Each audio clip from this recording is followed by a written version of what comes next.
digging up to the heart. Predators around in the late Jurassic. Allosaurus had long arms for a theropod with big, hooked claws. These could help it grip onto its prey while it used its serrated teeth as its primary weapon. We know it used its arms because scientists have found signs of microscopic stress fractures on the bones of their forearms. This happens in bones when a person or an animal is using force to move heavy weight with their bodies. They might have used their arms to keep prey from getting away. Apatosaurus is what we call a sauropod, or a long-necked dinosaur. Sauropods were the biggest animals to ever walk on Earth. In order to get that big, sauropods had to eat all the time. To eat even more, these long-necked giants didn't even waste time chewing, but swallowed the leaves from trees whole. But they had a special trick to help them digest their food. Sauropods would sometimes crane their long necks down to the ground and swallow small stones. Those rocks would help them grind up their food once it was inside. Those rocks are called gastroliths, or stomach rocks in Latin. These gastroliths are super important because they help scientists to learn the migration patterns of these dinosaurs by matching the gastroliths back to the areas where the rocks originally came from. Please pause your audio. Vaccine. Safari Sarah here again. After the end of the Jurassic, we find ourselves in the early Cretaceous period. The Cretaceous was the longest of the three periods of the Mesozoic. The Cretaceous period saw all kinds of strange new life forms, including weird new plants that we call flowers. We're starting off in what is now England during the early Cretaceous, roughly 120 million years ago. The duck-billed dinosaur you see is what we call an iguanodon, and it's one of Asia, still in the early Cretaceous. The big dino you see here is Utahraptor, the feathered tyrant. Utahraptor is part of the Tyrannosauridae family. That means it's a relative of the T-Rex. Utahraptor lived in the Liaoning province of China. What makes Utahraptor special is that it is the largest dinosaur that we know of with feathers. We know that Utahraptor had feathers because of where and when it lived. About 120 million years ago, a volcanic eruption blanketed much of the Liaoning province with hot ash. Like what happened at Pompeii thousands of years ago. While that was devastating to the animals at that time, it's great for paleontologists because it preserved soft tissue, in some cases including feathers. Hi, it's Park Ranger Marty again, and welcome to the early Cretaceous, North America. The furry guy is Utahraptor. Now let's see, can anyone guess where Utahraptor was discovered? That's right, Cincinnati. Just kidding, folks. Utahraptor was found in Utah. Utahraptor is the largest known member of the raptor family. Now behind him is a predator named Shiatsu. Shiatsu was a massive predator that lived at the end of the early Cretaceous. Very little is known about Shiatsu due to how recent of a discovery it is. But it is thought to be a member of the Allosauridae group that lived into the early Cretaceous. Shiatsu lived in North America at about the same time as some members of the Tyrannosaur family. But those Tyrannosaurs didn't get any larger than about the size of a Great Dane because the alpha predator role had already been filled by Shiatsu. It wasn't until Shiatsu went extinct that larger Tyrannosaurs like Tyrannosaurus rex took the stage. The name means terrible claw because of the sickle-like claws on its toes.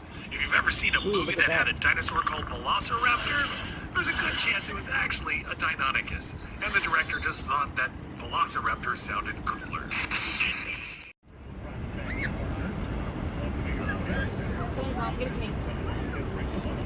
Spinosaurus. We lost the audio for a second, but that's okay. I'm probably going to delete most of these videos anyway.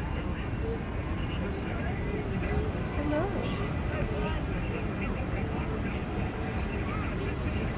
I'm trying to find out where we're at. Spinosaurus.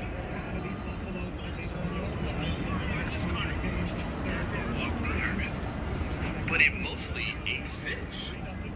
We know that because Spinosaurus' teeth have been found embedded in fossilized bones of large fish. Although also been found in the bones of other dinosaurs. Spinosaurus is a creature that was a mystery for a long time. Its fossils were discovered in 1912, but they were destroyed during World War II when the museum they were in was hit. Now it's northern Africa, preying on fish the size of cars. Hey, Dustin, is this a secure line? Sure, I think. I just turned off the mic. Yeah, they definitely can't hear us now. What's up? I just noticed that the T-Rexes aren't in their areas. Do you know if they've been moved to another location? Haven't heard anything about moving them anywhere. They should both be there. I can't check in with Nick and Marty to see if they know anything about this. That would be great. I'll organize a search. We need to It stretched from the Gulf of Mexico to the Arctic Ocean during the Cretaceous period. The Great Plains of what is now the United States and Canada used to be underwater. Lots of marine fossils are found in places like Kansas. Security team right now to get those T-Rexes back before the tour gets to them, or they get to the tour. Here we have three kinds of dinosaurs from Mongolia, starting with Velociraptor. Despite what you may have seen in movies, Velociraptor is not 6 feet tall, but actually about 3 feet tall, 6 feet long, and about 20 to 30 pounds. Just think of an extra scary turkey. We also know that at least one Velociraptor attacked a Protoceratops, the next dinosaur in this scene. This is thanks to the fossil of a Velociraptor and Protoceratops found, who died still locked in combat. The Protoceratops broke the Velociraptor's arm with its powerful beak, moments before they were both buried in sand by a landslide.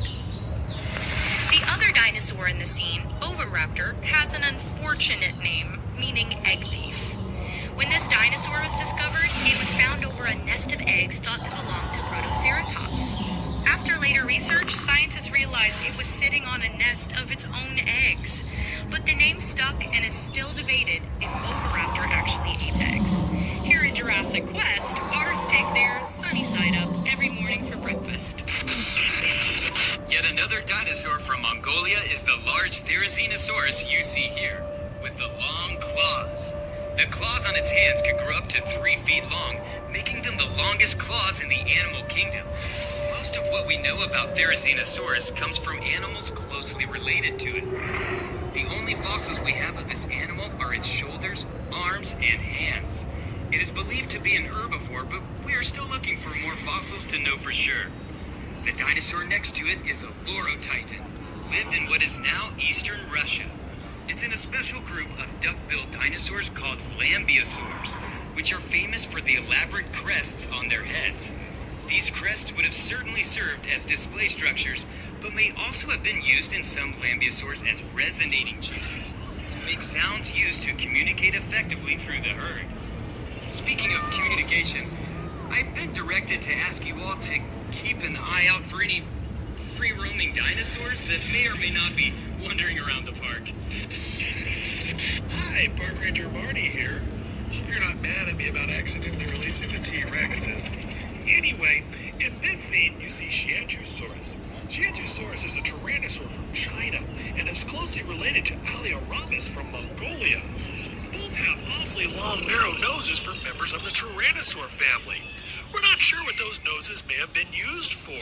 Maybe to cut through water, making them faster, more accurate fishermen, or maybe they were specializing in smaller, faster prey, not needing the powerful bite of a T-Rex. Speaking of security officers, no. Now, scientists only described this dinosaur in 2014, so there are still a lot of unanswered questions about it. But I can tell you this much. In the United States, we do not typically refer to this dinosaur as Shiatsusaurus. We typically just call it Pinocchio Rex. Now we travel to Argentina. The big animal you see in this scene is Giganotosaurus. That was before, Arguably yeah. one of the It's largest hard to keep meat-eating track. dinosaurs. They discovered that the crest would have made a horn That's sound. that pointy guy in the back. The new script here just says make horn sounds. No, guys, I'm not gonna do that. Sarah. Fine.